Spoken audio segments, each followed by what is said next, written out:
Okay, so this is Frances Pullin, my dear friend. She's an author and a channel. And I wanted to interview her for my channel, which is Soul Sacral, all about my spiritual journey. I have some fun information about traveling on a budget and surfing.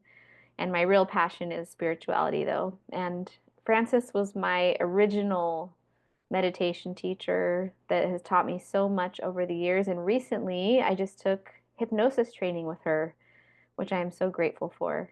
So, I just wanted to ask you a few questions and then see if you could channel Amadeus for us. So And absolutely. yeah, maybe tell us about yourself and how you got started on your own spiritual path. I am Frances Pullin, and I have been on the journey since 2003. It was a very tough transition for me. I had a son who passed away of a heart attack at 33 years old, and I didn't know where to go or what to do. And a friend of mine had a sister who was teaching meditation class, and she said, "I think that'd be good for you." So off I went and I learned meditation, and then I learned automatic writing, and I met my guides and angels, and I began to channel. And my master guide is Amadeus Mozart, and I can I can channel all kinds of entities and people that have crossed and fun things, but he's my buddy, and we have relationships with people who have listened to us over the years, and he likes to joke around with them and have a good time. So that's really fun. My spiritual journey has been really deep and healing for me, and I continue to heal. I've written a couple of books. The first one was It Is I, Amadeus, Channeled Messages from Spirit. The second one is Behind Me, Loving the Me and Me, um, Grounding in the Love Vibration. And I teach classes in it. I sell the books at Amazon and on my website. And I do retreats based around learning to love yourself.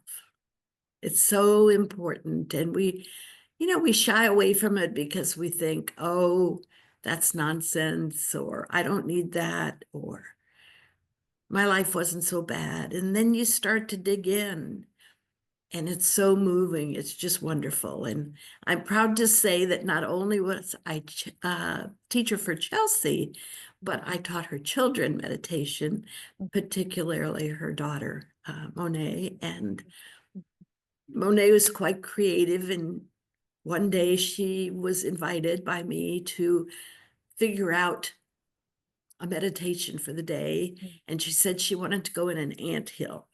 Mhm. So off we went, and we explored, and we went down up the side of the anthill and down inside and into all of the little crevices. And she had fun with it. And I've used it in other meditations for my adults because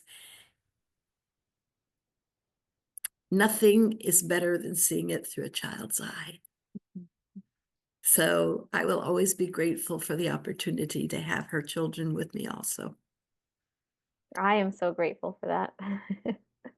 That was a great summer. Well, a couple summers. So Yeah. yeah, that was really good. Mhm. And I continue to teach automatic writing, hypnosis, channeling, spirituality classes. I'm wrestling up a new home base at Unity of Tustin. It is a non-denominational center, and we meet on Sundays for services, and they have them online. But I chatted with them this week, and I'm going to start teaching classes there. So I am Wonderful. so excited to have a new spiritual home, and I'm looking forward to everything that I can share with everyone I can share with. It's Mhm. just a joy. Wonderful. So thank you, Charles. Thank you for sharing all that. Yeah, I just wanted to add a couple things because we've known each other for so long. I think because of your classes with my daughter and my son as well, I think that's a huge part of the reason why she is so confident in her own spirituality because she was able to take those with you. So just wanted to add Thank you. That's that. beautiful. Yeah, and just a couple things that popped into my mind. I appreciate one of your teachings that helped me so much, especially on the beginning of my spiritual journey, where you really taught me to trust. You would always say, just trust what you get. That Big helped me word. so much. Yeah, and I really appreciate that. I still, even when I'm teaching someone or guiding someone in a journey or meditation, I'm able to reiterate that, and I always think of you. And so that's really special.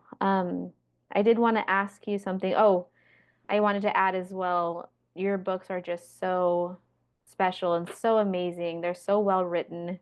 I've even given them away because I love them so much. And I'm very picky. I do a lot of reading. So Thank you. I I just, appreciate that. yeah, you can't put it down. You just want to read all of it and learn more about what you went through and how you found your own spirituality. And they're just really beautiful. So I just want to add that. Just a question to explore. I was wondering, and you might have even shared this with me, but what was it like the first time that you connected with Amadeus? I know that I love the story. Maybe you can share it of how you came to find out it was actually him. But just going back to that, maybe the first time when you started doing some channeling, what was that like when you hadn't really done it before, on your own? We had met in meditation class and automatic writing, so I was comfortable writing with him.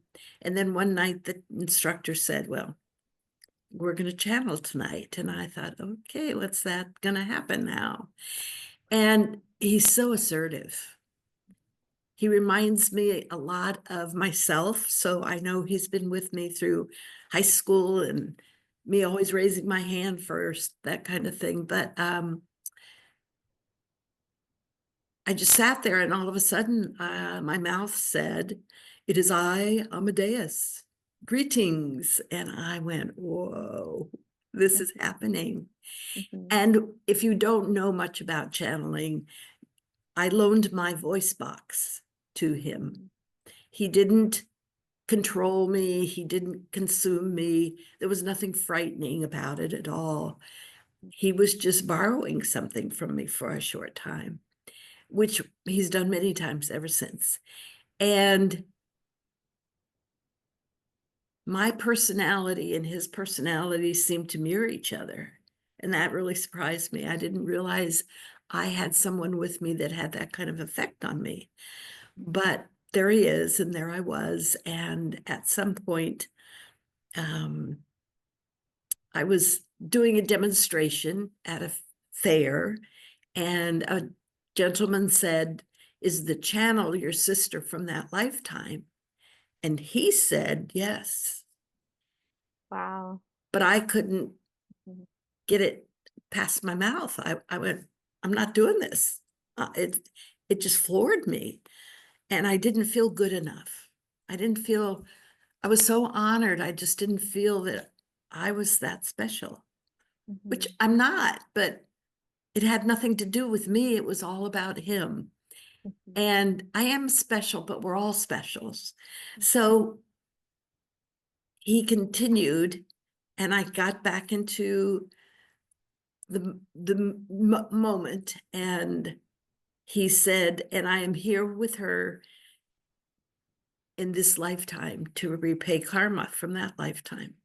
mhm, And that was the end of it. And over time, we wrote together during automatic writing after my meditations. And he kind of told the story about how he needed our father to give him all the attention in the world so that he could become the star because I wasn't allowed on stage.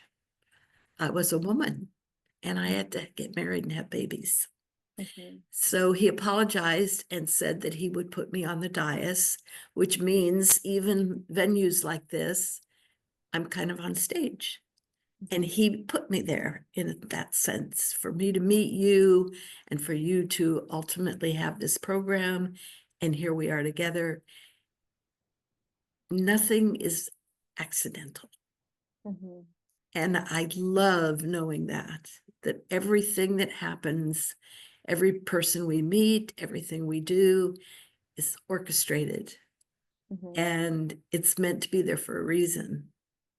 So we continue, and I do a podcast every few months and open up the audience to questions that will help the universal energy. It's Mhm. not about, you know, someone saying, when am I going to meet my boyfriend?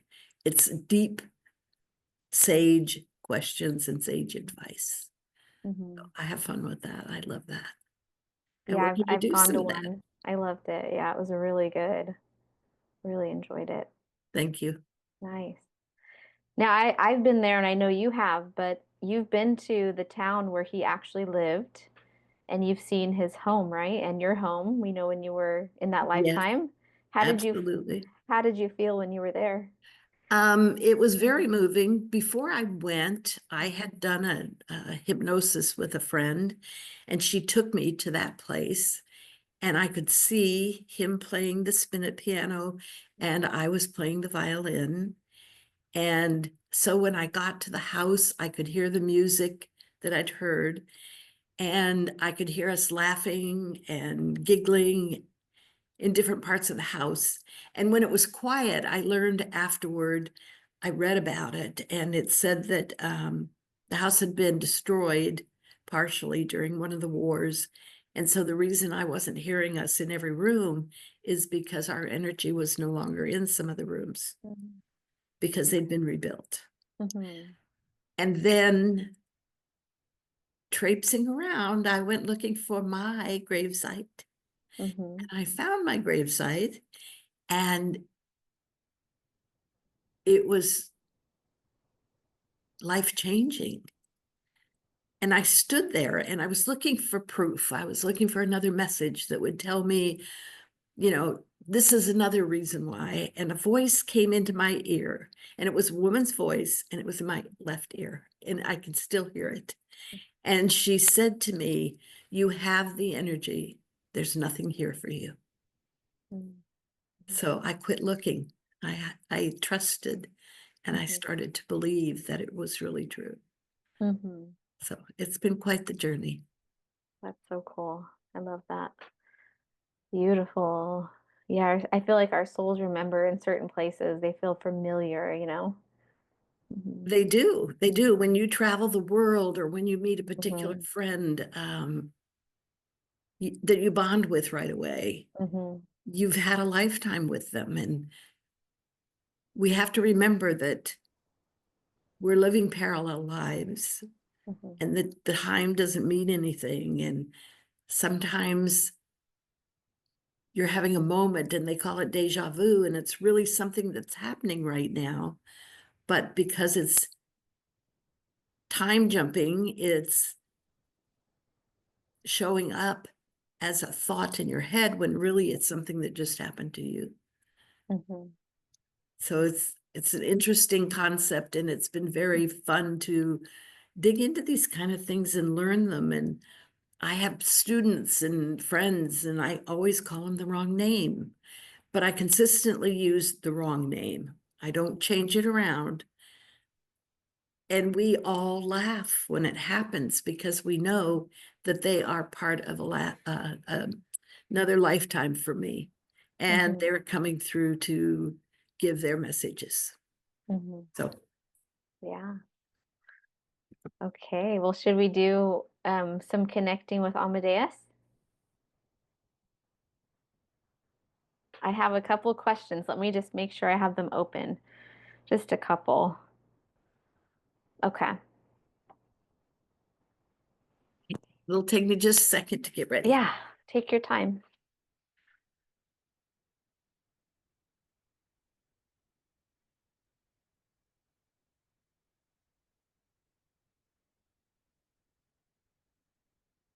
It is I, Amadeus.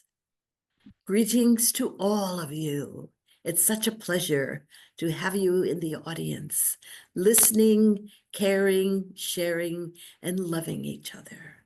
It's Mm, so important that you follow your heart. thank you so What much. can I do for you today, Miss Chelsea? We know each other fairly well. Yes, we do. I just had a few questions. Thank you so much for being here, You for are coming welcome, my friend. for coming through. I feel like in this day and age that there's a huge population of in the West of us humans that are kind of out of balance. I do body work, so I connect with a lot of bodies, and I feel like just living in the concrete jungle and having this life that a long time ago we dreamed of having, and so much access to so much information. But it feels like we've lost touch with maybe, our intuition. There's just a small percentage of us that are aware of how to connect in that way. What kind of advice is there for us humans to be more healthy and more in alignment with our intuition and maybe just being more balanced, being healthy, connected to the earth and when we do live in this concrete jungle? Very first thing I will say to you is you must turn off your phones. 15 minutes, 3 hours. Why do you need a phone turned on 24/7? Because the energy that's coming through that phone is not healthy for the human body. So that's the first step. Another good step is to ground yourself to the earth each and every morning. More often during the day, if you feel out of balance yourself, do not hesitate.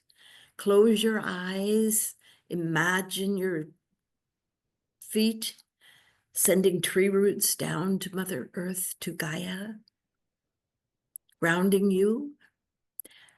Walk in the grass, walk in the sand, touch the earth, hug a tree. It's always been such a joke. From when Frances was a child, she heard, oh, the California tree huggers. And it was true, but it was necessary. It is still necessary. And because it's become such a concrete jungle, as you say, there's not so much tree hugging going on. And people are losing their connection with the earth. And the earth is shifting under all the energy that's being given out by 5G towers and electric cars and televisions and games and videos. And the children, my goodness, the children are losing out on so much because they have this quick moving action coming in front of them and they're playing, but they're not going inside. They're not coming to meditation classes. They're not grounding with the earth. So let's get started. Let's get them back in class. Let's make the magic happen again. You are a leader, and you will help get this accomplished. Even though you think that you are too busy, you will find the time. Yes, All right, thank you. you are welcome. Mhm. This is a different topic, but I was wondering, there was a past civilization, or maybe not civilization, but a group of people, maybe that used to rule, called the Tartines. I was wondering if they did use free energy back then. There's some evidence of it, but we talk about how Nikola Tesla might have already had the technology to have free energy on the planet. And I was wondering if the Tartines who have been kind of erased from our history, and it's a little bit of a mystery as to why. And I was wondering if they did have free energy back then. They used to have all these beautiful buildings and things that seem to have been destroyed. Yes, yes. But you must understand that over the eons that Earth has been, it has bubbled up, it has erupted, it has changed, it has shifted. Oceans have risen, cities have sunk below. It is all a process. It's a purging of mankind becoming too greedy and selfish that things happen and civilizations, yes, are lost. But they come back, they recreate in a new body, in a new situation. But just recently, there's information surfacing about the pyramids and how there is energy being manufactured by them. And it is a fairly new subject to your generation, this lifetime on Earth, but the pyramids were created so long ago and were so highly advanced, but they hid what they had underneath the shape. They wanted to stand out as just triangular looking buildings. They did not want to stand out as generators of electricity. So you see, there is much in the history that you do not know, and we could spend quite some time discussing it, but just putting the tip on the little iceberg makes you want to investigate further, you will. And anyone who sees this podcast will do the same thing if it strikes them. They will remember being there. They will remember a lifetime. Perhaps they worked on the pyramids. It resonates with people when they go to Egypt or Mexico, Ecuador, wherever the pyramids have been built. And of course, the most famous are in Egypt, but that does not give them any more power than the rest of them. It's just the way the people have developed the cities and the energy around those pyramids, where others are more or less lost in the landscape with few visitors by comparison. Does that Yeah, help you? wow. Yes, I love that. Yeah, so cool. I think that one, the especially the large ones in Giza are for energy generators as well. That's the intuition that I got too. Um, that's it's funny because that was my one of my questions also. Were there pyramids on Antarctica that we call Antarctica now? Yes, and why not? Hmm. Yeah, that's Because what I it thought. was not always the temperature it is Hmm. now. Hmm. It had its purpose, Hmm. and now it is so cold, but they will be found, they will Hmm. rise above when they are meant to. Hmm. Okay. And I was also wondering if there were ever pyramids or civilizations on Mars. I cannot verify that for you at this moment in time, but what I am hearing from my counsel is that yes, there was, Mhm. and it's difficult for mankind now to understand that an entire civilization was wiped out. Mhm. But if you remember that those civilizations have been reborn in other areas, in other time frames, in other galaxies. Sometimes human on Earth thinks there could be no other life but theirs. Mhm. The vastness is incomprehensible for the average person to trust and believe and see through their mind's eye that they're not Mhm. the end of the line. Mhm. So if something happens to the earth and it is completely devoid of all human life, like Mars, it does not even have plant life.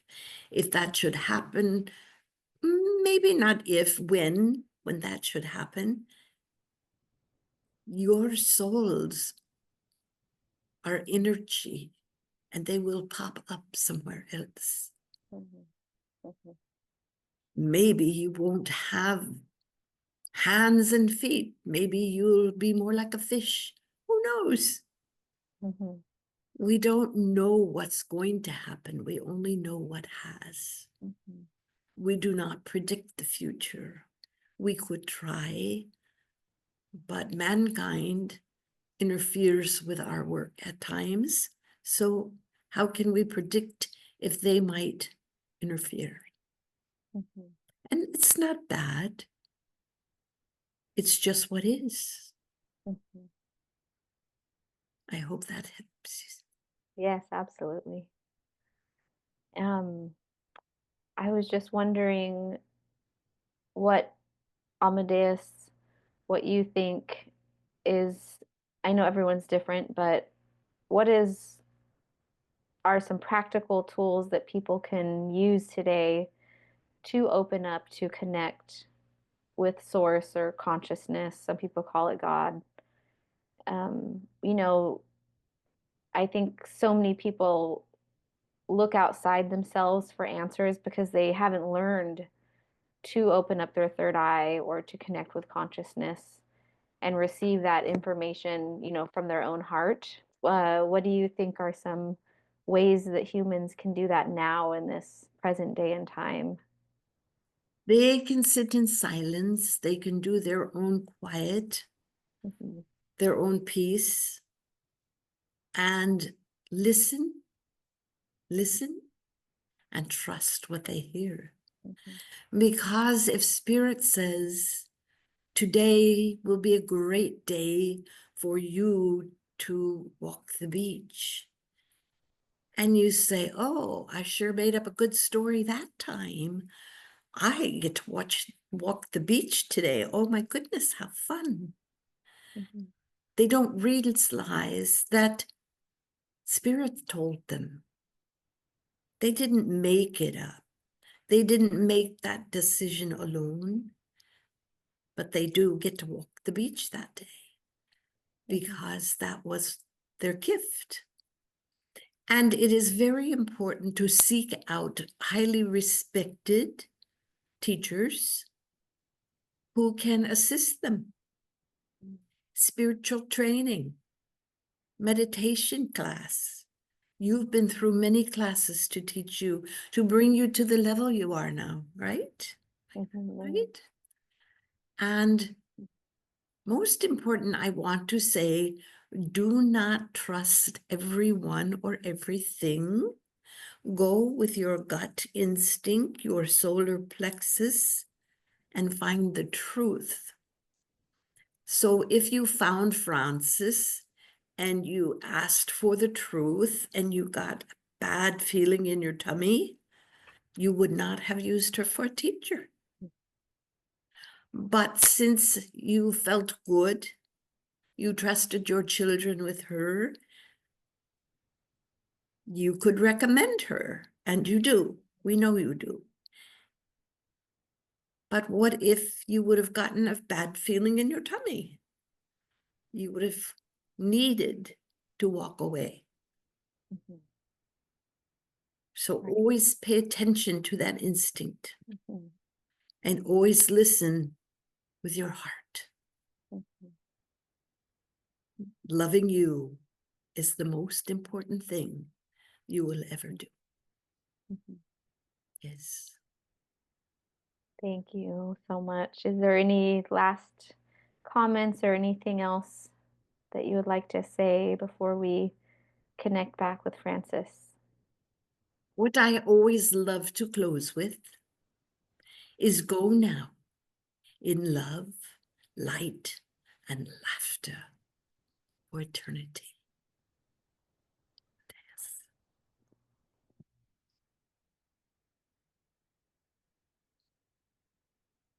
There we are. Thank you so much. That was so fun. You're I so loved welcome. And it. it's always great when he shows up. He's a I great man. know.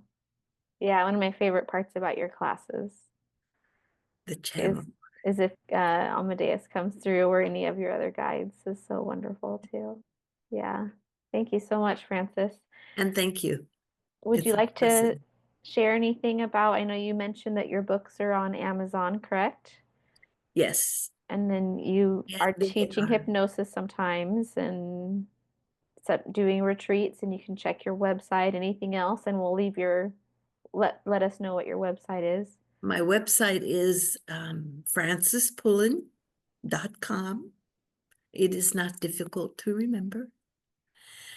My business name is the Pullin Project, Mhm. Angels Healing Hearts. And so you will, if you connect with me on Facebook, especially Instagram at times, you will see lots of triple, quadruple, double digit things where the angels come in with a message for the day. And some days I see the twos and the threes and the fours and the ones, and it goes on and on and on. And some days I see none, Mhm. but I always relate those to the angels because it reminds me to ask the angels for help. Mhm. None of us can interfere in your story, in your life, in your walk, unless you ask for help. We are just here to assist you as needed. And we love you so much. It is such an unconditional feeling. It's outpouring. And when you learn to connect with your guides and angels, oh, I have brought so many people to tears. Mhm. And I don't love it in a bad way, but I love that I move people. Mhm. It's a joy. That's exactly why I'm doing this, because I want people to know how loved they are by the unseen. That's Mhm. perfect. Mhm. It's Yeah. perfect for all of us. Yeah. What would happen if we all loved ourselves and we all loved each other? And I'm sorry, but Amadeus keeps coming through, but I he love does. it. He wasn't quite done. He's never quite done. And Um, if you loved everyone and everyone loved you, do you think we would have peace on earth? Perhaps. mhm. I'd love that. Me I'd love too. nothing more than peace on earth. Mhm. And as a young child, I sang a song in choir. Let there be peace on earth and let it begin with me. And at that time, I didn't know that that was my soul's purpose, to teach Mhm. love of self and bring peace to the world. Mhm. It's a big job, but there's lots of us doing it. Lots of Mhm. us. Yeah. Well, I just want to say thank you so much, Francis, not just for this experience, but for being my teacher. It makes me emotional because I don't even know where I would be without that. And you taught me so much. So thank you so much. Oh, I am so happy. I love And you. I love you. I love you too.